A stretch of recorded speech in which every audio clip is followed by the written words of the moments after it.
আসসালামু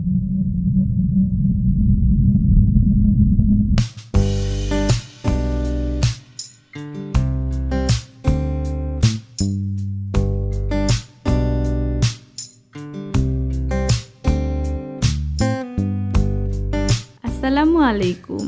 কুকিং স্টুডিওর আজকের আয়োজনে আপনাদের সবাইকে স্বাগতম জানাচ্ছি নতুন একটি রেসিপি দেখার জন্য।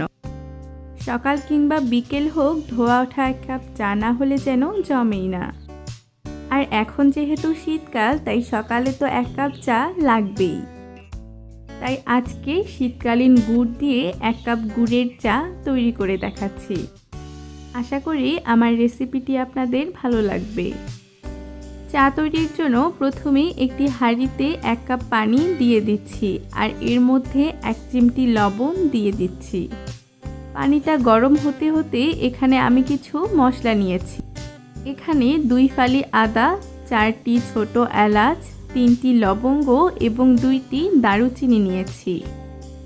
আদাগুলোকে কুচি কুচি করে নিচ্ছি, তবে আপনারা চাইলে সবগুলো মশলাকে একসাথে বেটেও দিতে পারেন।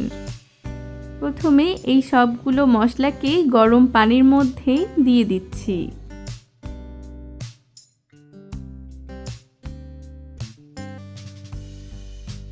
আর হ্যাঁ, ছোট এলাচ দেওয়ার আগে ছোট এলাচের যেই মাথাটা আছে সেটা একটুখানি ফেলে দিয়ে দিবেন।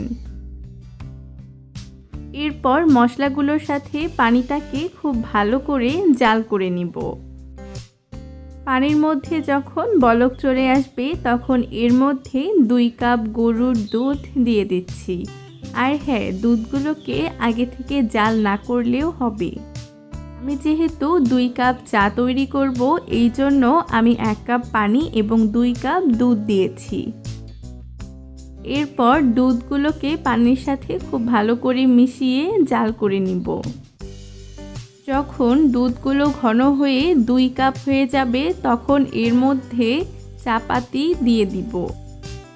আমি 2 কাপ চায়ের জন্য 3 চামচ চা পাতি ব্যবহার করছি।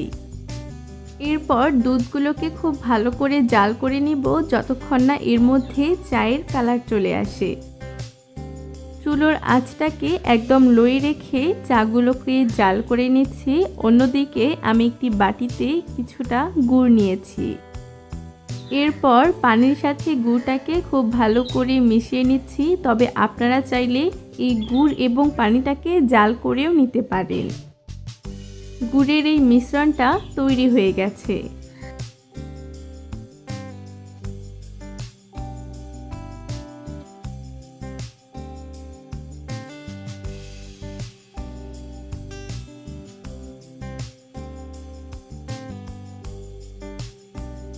চা পরিবেশনের জন্য একটি কাপ নিয়েছি। এরপর এই কাপের মধ্যে পরিমাণ মতো গুড়ের এই মিশ্রণটা দিয়ে দিচ্ছি।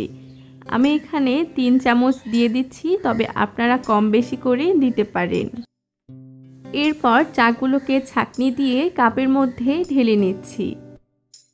চাগুলোকে ঢালার সময় চেষ্টা করবেন একটু উপর থেকে ঢালতে, এতে করে চায়ের মধ্যে একটা ফেনার সৃষ্টি হয় আর খেতে বা দেখতে খুবই ভালো লাগে। এই তো আমার গুড়ের চা তৈরি হয়ে গেছে। আশা করি এই গুড়ের চায়ের রেসিপিটি আপনাদের কাছে ভালো লেগেছে। আমি জানি অনেকে এটা তৈরি করতে পারে, তবে যারা পারেন না তারা অবশ্যই একবার ট্রাই করে দেখবেন। ভিডিওটি ভালো লেগে থাকলে অবশ্যই একটি লাইক দিবেন, পাশাপাশি চ্যানেলটি সাবস্ক্রাইব করে পাশে থাকা বেল বাটনটিতে ক্লিক করে আমাদের সাথেই থাকবেন। সবাই ভালো থাকবেন, সুস্থ থাকবেন, আমাদের জন্য দোয়া করবেন। আল্লাহ হাফেজ।